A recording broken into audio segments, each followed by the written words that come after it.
Sekeres and Price, a special post-game edition. Round 1, Game 4. Vancouver Canucks 4, Nashville Predators 3. In overtime, the Canucks take a 3-1 series lead in this best-of-7 Western Conference playoff series. Matt Sekeres alongside Frank Seravalli, who's live at Bridgestone Arena, sitting in for Blake Price. Grady Sass hitting switches, conducting things. The show, a presentation of Applewood Auto Group. We're right now at Applewood Nissan. You can get the 2024 Rogue lease at 2.99% for 24 months. 2024 Pathfinder lease from 3.99% for 24 months. Finance at 3.99% for up to 36 months. It's all good at Applewood. First of all, Frank, you were in the building tonight. A take or two on the atmosphere in Game 4. That changed in a hurry.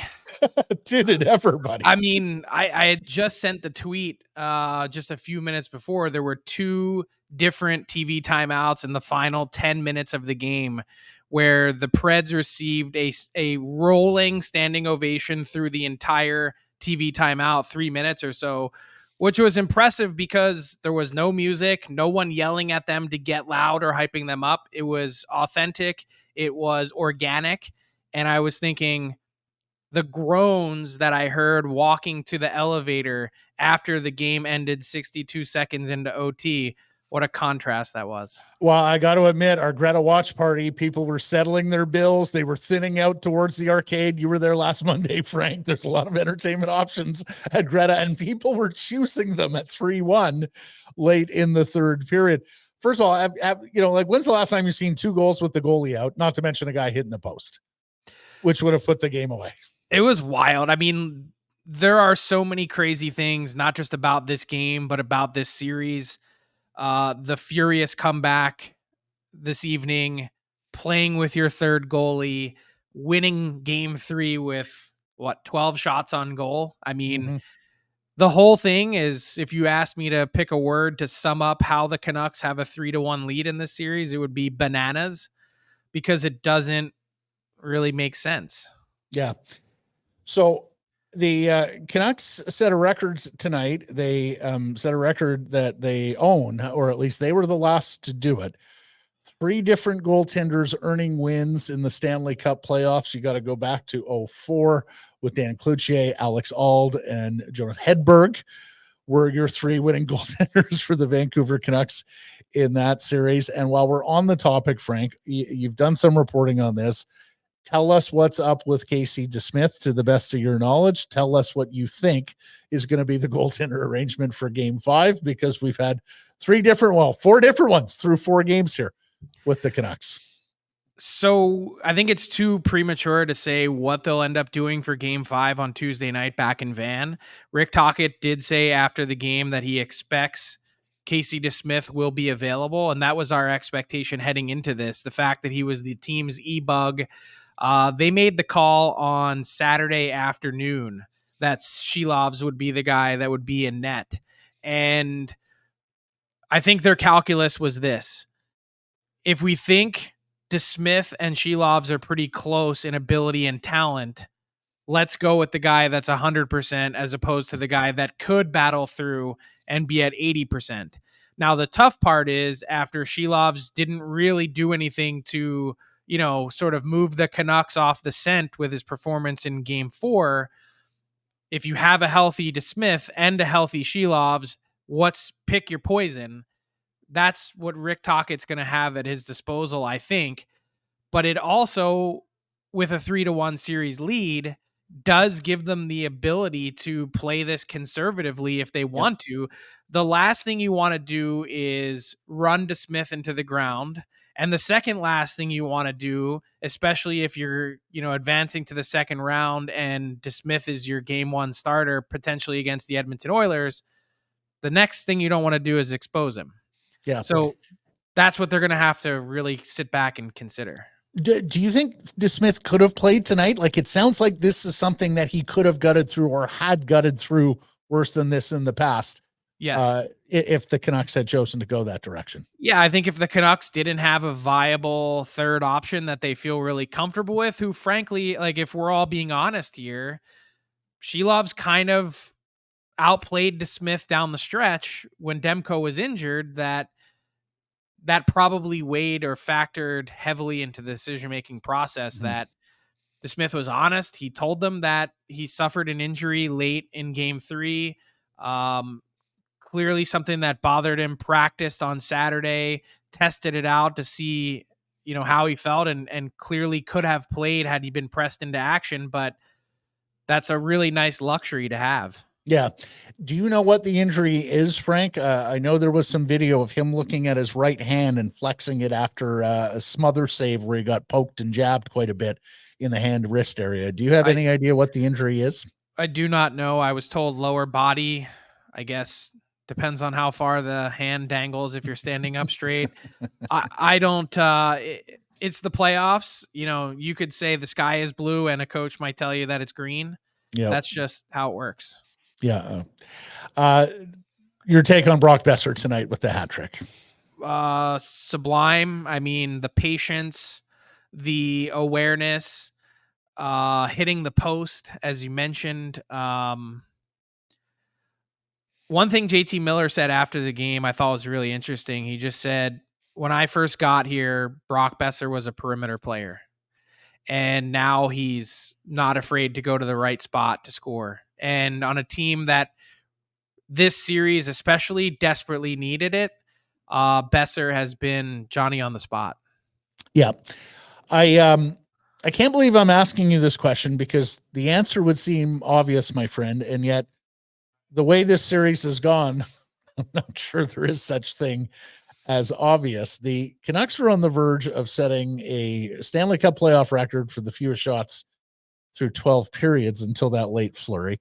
They wind up getting 20 on the goal, and they have very few through 4 periods in this series. I mean, I find myself watching the shot clock as much as anything else because you just can't believe how fixated it is on such low numbers in this series. Can Vancouver win this series continuing to play this way, Frank? I mean, logic would dictate no, but there's nothing really logical about how these last couple games have gone. So I'll say yes. That's the amazing part that the Canucks have played themselves into now, whether it's by luck or brute force or whatever it is that you want to call it. Certainly resilient is another part of this, but that's the amazing thing is they can now, what if they just have a regular Vancouver Canuck game? Yeah. They only need one. I mean, who says they have to continue to play that way? One of the things Tocchet was harping on after the game was we're not doing a nearly a good enough job forechecking. The guys mentioned it as, quote, one and done. He said it's a big problem because it's creating issues for them off the rush that Nashville's been capitalizing on, which is pretty uncharacteristic of this Vancouver team all season long. And he said it's almost like you're caught in between. We don't forecheck, and then you're not defending off the rush. He goes, it's a tough spot to be in. So there's clearly a lot of things that this team needs to clean up and play better. And we could talk about the goaltending situation. We could talk about Patterson, but my big question about this team moving forward, it revolves solely around Quinn Hughes, the captain. I saw your tweet. So you suspect that Quinn Hughes is fighting through something, and it certainly looks like the Nashville Predators are targeting him to be physical with him, especially early in games, Frank. What do you know there? Rick Tocchet's quote after the game was, "They are running him." That's what he said. So he said that's playoff hockey. That's how it works. It's clear to me watching him that not only is Quinn Hughes hurt, but the Nashville Predators know it. I mean, that Bash Brothers hit 2-on-1 in the second period. I mean, you could tell how much he was wincing. He missed a shift. His usage is so far unusual that I don't know how anyone wouldn't be able to connect the dots that clearly something's off. Like, there's the eye test part, which is Quinn Hughes has the puck on his stick as much as any player in the entire league all year. This series hasn't been a dominant force, hasn't been very impactful.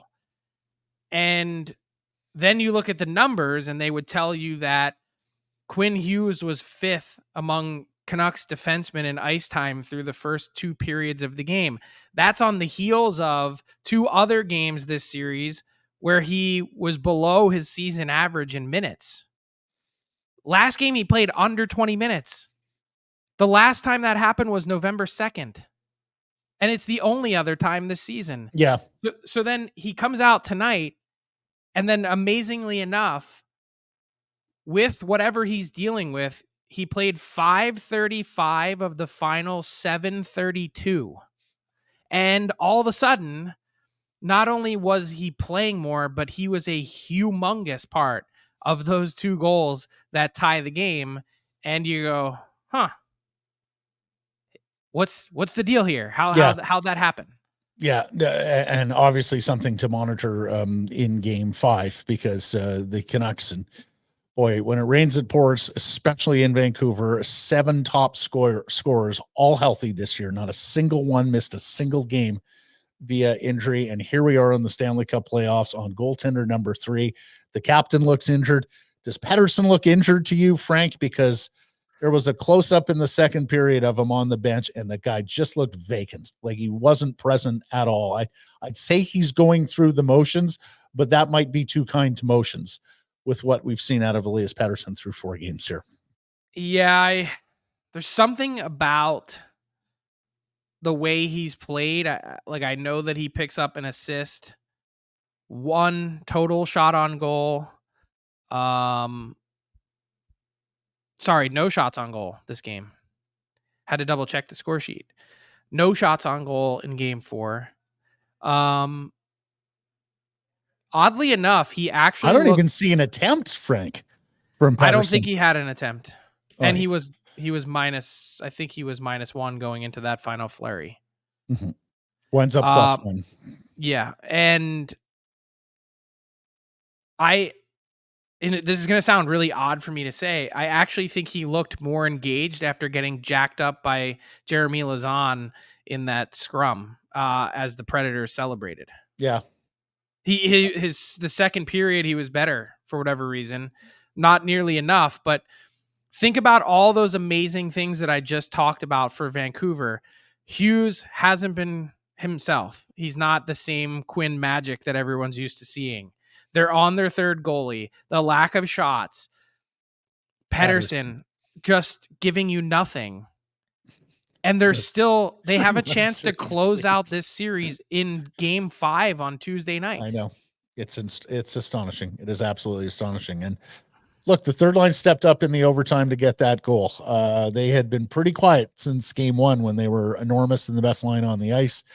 You know, the Canucks have not yet had a game, Frank, where I think you can say more than one line was going. Maybe you could say 2 lines were going in Game 1.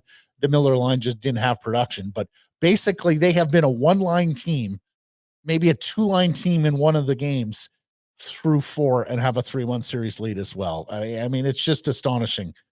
I think how what that little does, sense this series makes. Yeah, I would say what that does to me is heightens the sense of urgency for Vancouver to close it out in 5. Don't open up the door. Get as much rest as possible. And JT Miller was asked after the game how huge was this win, and he said potentially 8.5 hours of flying. Yes. I mean, and then he said, you tell me, that's a big deal. Like, if you don't have to come back here for Game 6, it could be playoff changing. Yep. Hughes gets rest. If Patterson's dealing with something, he gets rest. DeSmith gets rest. It's all of a sudden like, man, there's a huge carrot dangling at the end of the rope for the Canucks. 1 game, 1 60-minute effort, your best one of the series, and you could take it. That's hugely enticing. Yeah. Last question here, Frank. We'll go to the inbox, Greg Clips inbox. Peter P on Twitter wants to know, is that the backbreaker for the Predators? Attack this now from the Predators angle of things. Well, of all the things we just mentioned, Nashville has actually controlled play for stretches.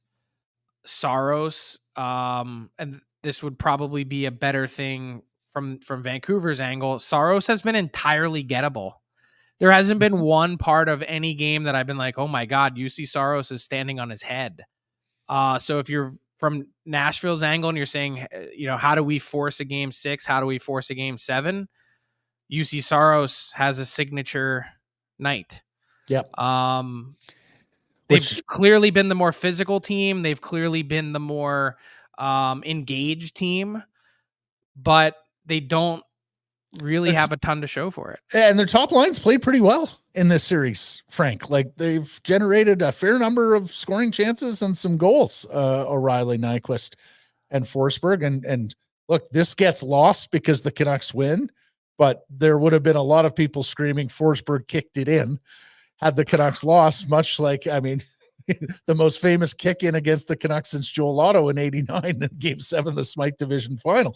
But there would have been a kick in conversation in this market had things done differently. Tocchet, by the way, said he liked the goal and had no issue with it and thinks that the league needs to allow that every time. I was glad they didn't challenge, because I don't think they would have won a challenge. If they're even allowed to. I was going to say, I think that's one that gets reviewed by the league. And I think they gave the thumbs up and there wasn't even anything they could do. Blade doesn't look like it leaves the ice. So I don't know if you can have a kicking motion when the blade is still on the ice. He did change the angle of his skate though, to open up. Mm-hmm. That much is clear. He knew. So there's two parts of that. What's the rule now, Frank? You're going to have to help me out, because at one time it was distinct kicking motion. It still is distinct kicking motion, I believe. And so two things. One, he opened up his foot, and the angle of his skate clearly seemed to redirect it. And two, he didn't celebrate. If you remember, he has the point where he kind of directs it in and then skates down around the goal line and back up again and looks at the ref to see him point and then raises his hands in the air, because it almost seemed right away like Forsberg thought he was guilty. Yeah. Marvelous stuff, buddy. Thank you for sitting in for Blake today. You're coming back to see us here for Game 5? Oh, yeah. Back on the old Bone Rattler at 6 a.m. and I'll be in Van by the afternoon. We'll see you at Wall Center. Thanks for this, Frank. Frank Seravalli, everybody of the Frankly Speaking podcast and the Daily Faceoff. He's sitting in for Blake Price. We'll have more on Monday's edition of Sekeres and Price. And of course, post-game rink-wide Vancouver, Jeff Patterson, Irfan Ghaffar, they got your extended version. They go live in the moments following the game. Thanks for listening.